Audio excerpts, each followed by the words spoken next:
Welcome to the 2021 Folger Gala online.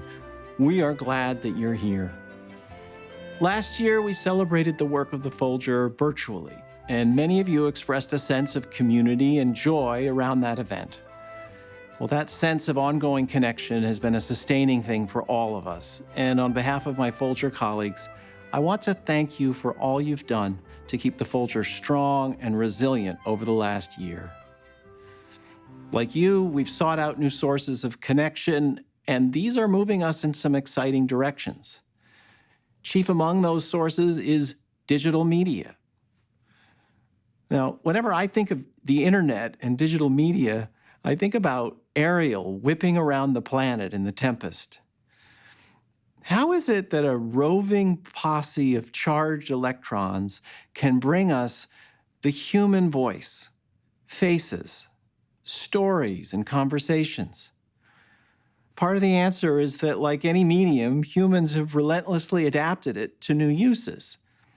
But the real magic here, and the true mystery that's rippling across our screens, is our ever-evolving human capacity to share experience, to be open to what history and the arts can teach us, and to learn through conversation. We've relied on all three in the virtual programming we've presented this year. I'm proud to say that the Folger continues its mission, even in these extraordinary circumstances. And I'm especially pleased that we have a chance in our celebrations tonight to explore the sonnet, that 14-line Renaissance poetic form, which, like an algorithm, has been used to encode human experience across the ages. You will be surprised at the way in which this poetic form engages a diversity of perspectives and artistic traditions. That diversity is a source of strength. It signals a vibrant tradition that's ready to be made and remade by successive generations. Your support this year has energized us as we continued our building project and the Wonder of Will campaign. As I walk the construction site, I see the outlines of new spaces that offer exciting new opportunities for inquiry, learning, and discovery. It is going to bustle with energy, but it will also provide opportunities for real thought and insight. You'll feel the buzz of backstage action, but also the hum of minds and hearts finding their common frequency. There's a lot for us to look forward to, and to kick these celebrations off, I'd like to thank and welcome our honorary gala co-chairs, Dame Karen Pierce, DCMG, who's Britain's ambassador to the United States, and her spouse, Mr. Charles Roxburgh, who is a member of the Folger Board of Governors. Please join me in welcoming them both. Good evening. I'm Karen Pierce, and I'm the British Ambassador here in Washington. And I'm Charles Roxburgh, and I've recently joined the board of the Folger Shakespeare Library. We're delighted to be honorary co-chairs of this year's 2021 Gala. And we're sorry that we can't all be together. We've chosen this spot in the British residence to film this virtual message. We're standing in front of portraits of two of our greatest ever sovereigns, Elizabeth I and Elizabeth II. We think that that great royalist, that great Elizabethan, William Shakespeare, would have approved. And the relationship between the UK and the US continues to be as deep, profound, and successful as it has been for very many decades. We look forward to strengthening that friendship and finding many more common areas to work with the new administration. And of course, our two nations share a deep and profound common love of Shakespeare. And that love has endured from the first Elizabethan age right up until the present Elizabethan age. We really hope that you enjoy the gala, and we look forward to being able to celebrate it with you next year in person. Have a great evening. Good evening. My name is Mei Liang, and I'm chair of the Board of Governors for the Folger Shakespeare Library. Thank you for joining us. We are thrilled that you're with us for this special evening. The Folger Gala is a long-standing tradition, and we are delighted to welcome many new friends to this most untraditional celebration of the Folger's largest fundraising event of the year. Philanthropic gifts to the gala provide essential operating support that allows the Folger to educate, learn, and explore the humanities. I want to thank all those who sponsored or made gifts to the 2021 gala, and all of you who have made gifts in support of the Folger over this most memorable year. You make all our work possible. It's not too late to participate, so feel free to go online to folger.edu/gala to make or increase your gift today. We have a fantastic evening in store for you, and it is my great pleasure to introduce celebrated actors Richard Clifford and Sir Derek Jacobi to launch our festivities.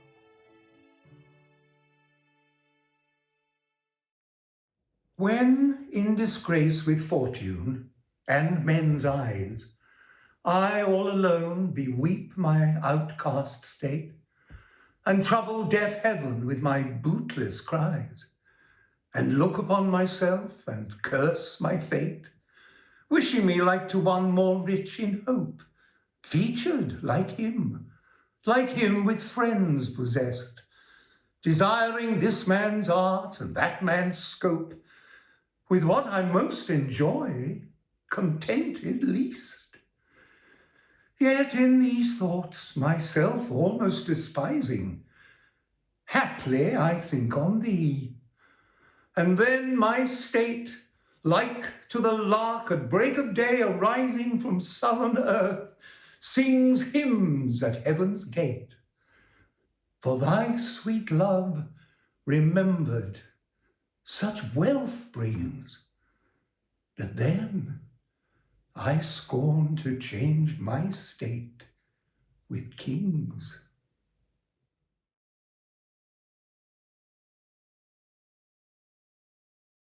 When to the sessions of sweet, silent thought I summon up remembrance of things past, I sigh the lack of many a thing I sought, and with old woes new wail my dear time's waste.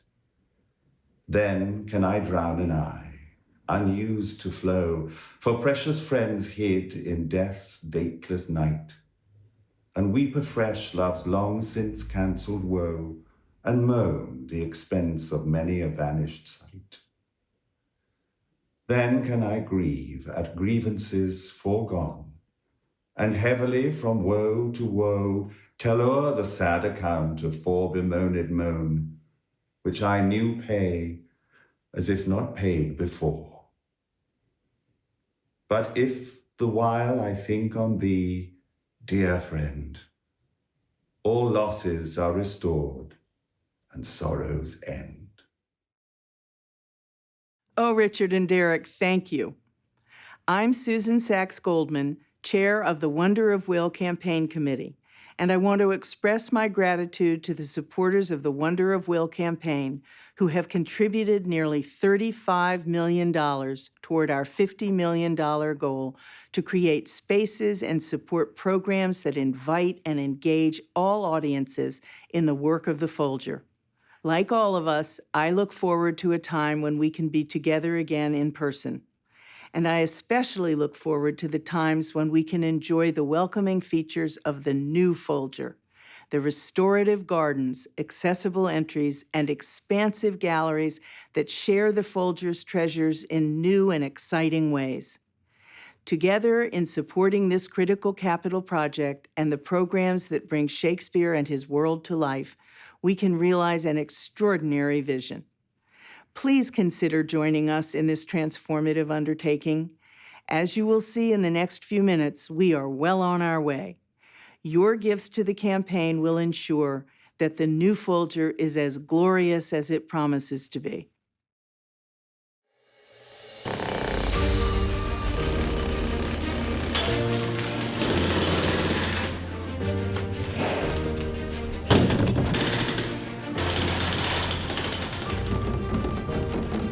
You can just see and feel how gracious, how beautiful, how accommodating these giant new galleries are going to be. It's one of those things where you're not quite sure it's real, and then that shovel goes in, it's real, which is kind of mind-boggling after all these years. great mounds of earth being moved from underneath the building is very exciting. So we're not going to stage the Battle of Agincourt in the dirt pile out in front of our building, but it's very tempting. Welcome to our Friday construction tour and update. The exciting part to see is this top area with all this duct work. Dustin Humbert walks the site with a phone, and he actually shows people what's happening. We're all very interested in the history of the building. We're also trying to imagine what it will be like to live and work in these spaces and welcome the public. The public space that's going to be for everyone, the way that they've redesigned it, teachers, students are going to feel so comfortable, and families too, just making that place their own. Everybody has a story who enters a place like the Folger, and we want them to bring those stories to us and to see themselves alongside of the stories that Shakespeare told and the stories that have been told based upon his work that we have worked so hard to preserve and will now be able to present to people in a new light. The Folger has been my academic happy place in a lot of ways. One of the things that I really wanted when I was younger was more access to the Shakespeare content here, the kind of wonders that I knew were somewhere in the archives. And I think this project is actually going to bring that to a lot of new people. I think it's really powerful when people, regardless of background, can come together and discuss universal themes. After a while, we got to take these Shakespeare plays and wring them out and sketch them out again and see what we can find. What we really want to do in this space is to show people the real living nature of the work and these materials and those stories. When it comes back to African American vernacular English, you can find in Shakespeare the musicality, the rhythm, the emphasis. All those things are the things that are going to help me the most. We have to encourage people's own curiosities and questioning. And that's how knowledge is made. That's how societies are strengthened. That's how the humanities play a vital role.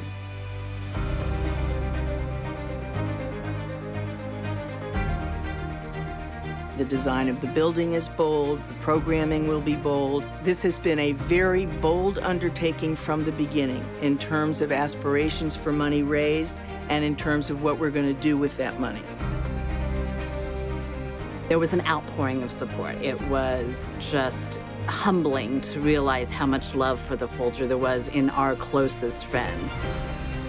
We are absolutely thrilled with the amount of money we have raised, the numbers of people who've been so generous. We still have a ways to go. We want to raise $50 million to do this project as it should be done. Well, this campaign and the renovation are really going to give us a new stage where we can perform, where we can present priceless collections, but where we can have conversations about who we are and where we're going. This will be a place to explore all of that. We know there are more people who care about the Folger. We hope that they will feel moved to contribute so that we can enhance the experiences that so many have had here over the years. It's more important now because we realize what's at stake. We have to invest in the human ability to connect, to think about ourselves in community, and to grasp the stories that are going to keep pulling us together and the ones that we're going to argue with for the rest of our lives. Now, we need to think about that now.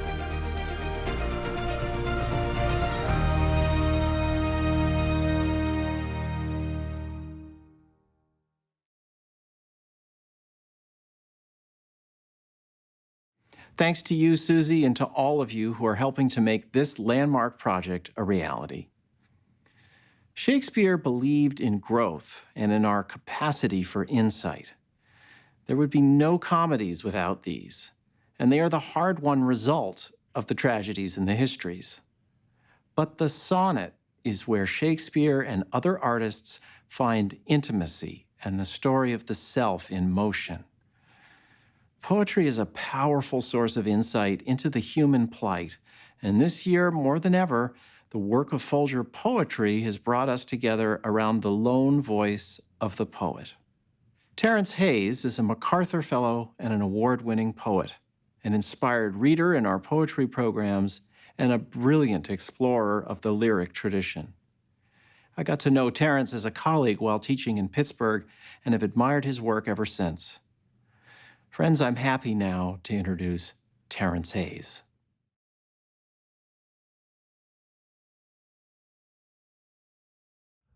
Dearest cousin, forgive this ruined narrative begging the first element of creation. Last time I was here, I was here. Now I wonder, what exactly are the components of my invisible spectrum?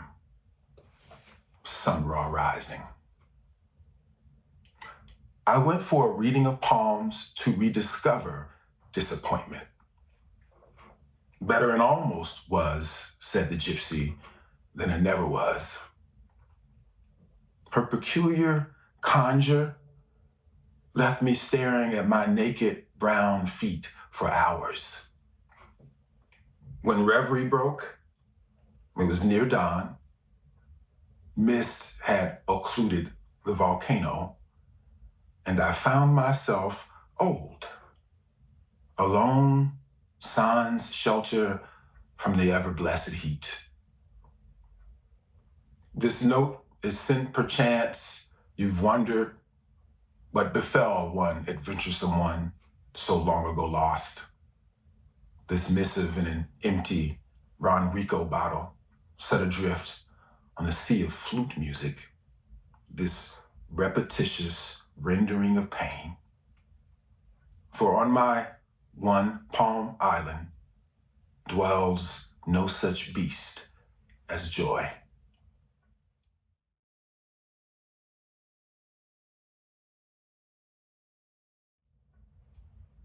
I lock you in an American sonnet that is part prison, part panic closet, a little room in a house set aflame. I lock you in a form that is part music box, part meat grinder, to separate the song of the bird from the bone.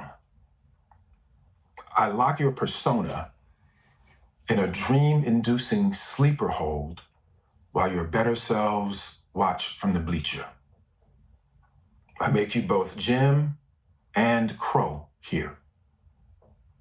As the Crow, you undergo a beautiful catharsis trapped one night in the shadows of the gym.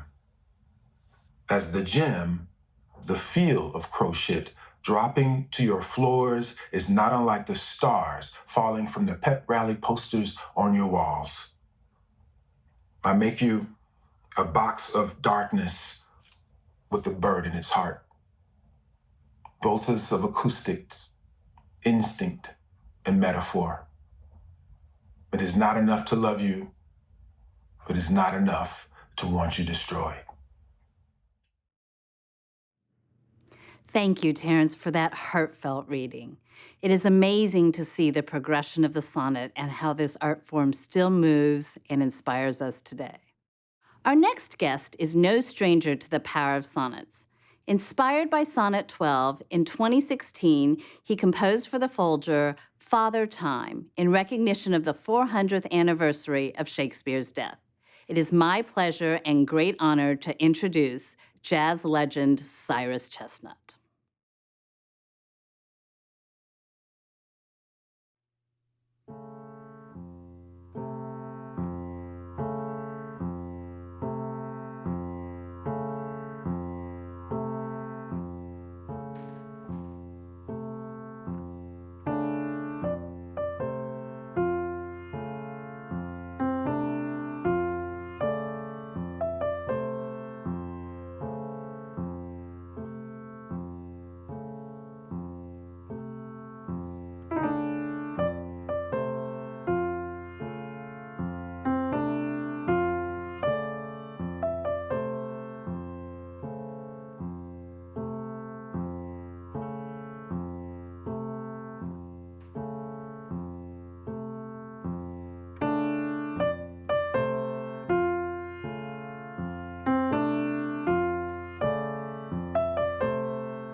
Thanks to Cyrus Chestnut for that inspired musical response to Sonnet 12. We look forward to hearing more from you at the end of the show. I want now to introduce Hugo Medrano, co-founder and producing artistic director at Gala Hispanic Theater. As we continue to think about the astonishing afterlife of the Renaissance sonnet form, we have an opportunity to explore a broader tradition of sonnet writing that flows from Spanish Golden Age literature. I've been inspired by Gala's work with the Latinx community in our city in programming that spans work from global flamenco artists to new plays by Latinx writers. It's an honor to be able to introduce Hugo Medrano, who's going to take us even further into the world of the sonnet.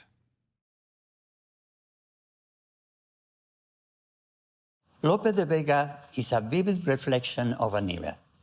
His work reveals the society of his time, the court and their ladies and gallants, their love and frivolities, the village, the peasants, their virtues, their traditions. A creator of characters that will parade in front of us with all its contradictions. Nothing will escape from his critical eye, not the courtesan, not the plebeian.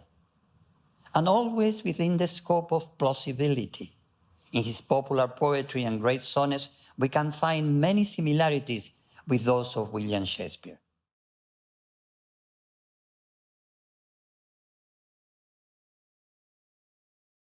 Desmayarse, atreverse, estar furioso, áspero, tierno, liberal, esquivo, alentado, mortal, difunto, vivo, leal, traidor, cobarde y animoso.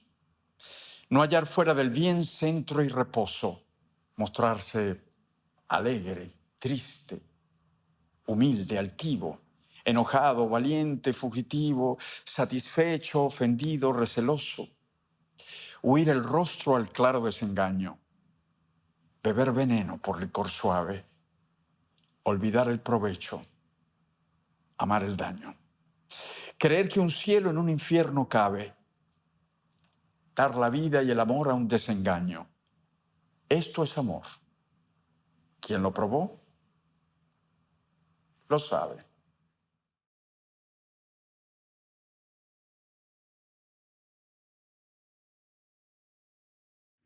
She wants a sonnet from me instantly. Now, here's a jam I wasn't in before. A sonnet's 14 lines, I hear. No more, no less. I really baffle those three.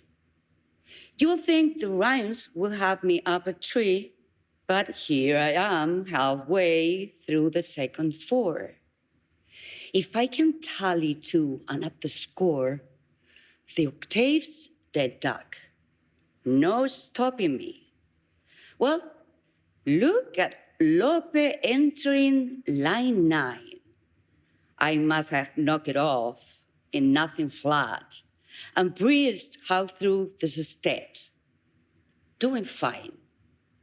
Nearing the finish, as to where I'm at, I'd rather think it's, the 13th line. Here's 14.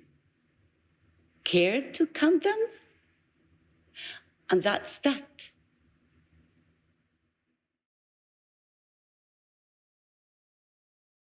In 1963, Pablo Neruda, the great Chilean poet and Nobel Prize in Literature, was commissioned by the Chilean government to translate William Shakespeare's Romeo and Juliet.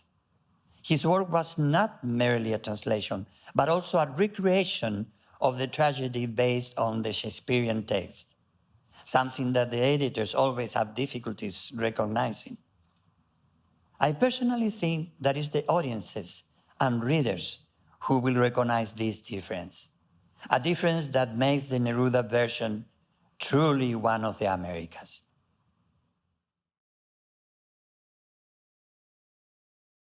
Si yo profano con mi mano indigna este santuario, mi castigo es este.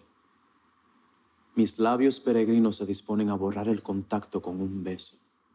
Injusto con tus manos, peregrino eres, ya que ella se mostró devota. Recuerda que los santos tienen manos, y una y otra mano se tocan, y palma a palma en el sagrado beso de los romeros en la romería. ¿No tienen labios los santos y romeros? Solo para rezar, ay, peregrino. Entonces, dulce santa, que los labios hagan lo que las manos hacen. Ellos ruegan. Concédeles la gracia, así no desesperen de su fe.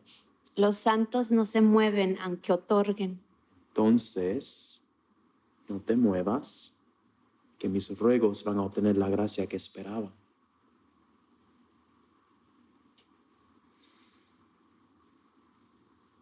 Ahora, por la gracia de tus labios, quedan mis labios libres de pecado. Y ahora mis labios tienen tu pecado. ¿Pecado de mis labios? ¿Qué culpa deliciosa me reprochas? Tienes que devolverme mi pecado. Besas por devoción.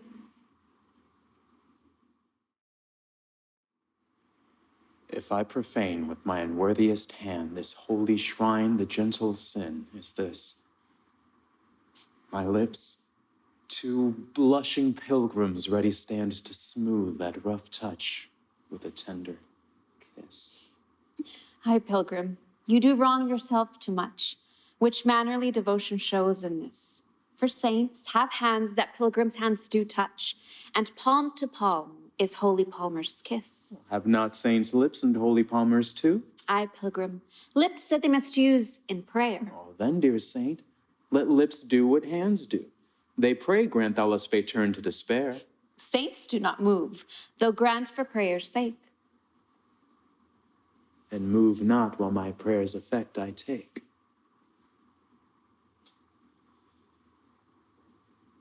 Thus from my lips by thine my sin is purged. Then have my lips the sin that they have took. Sin from my lips? A trespass sweetly urged, give me my sin again.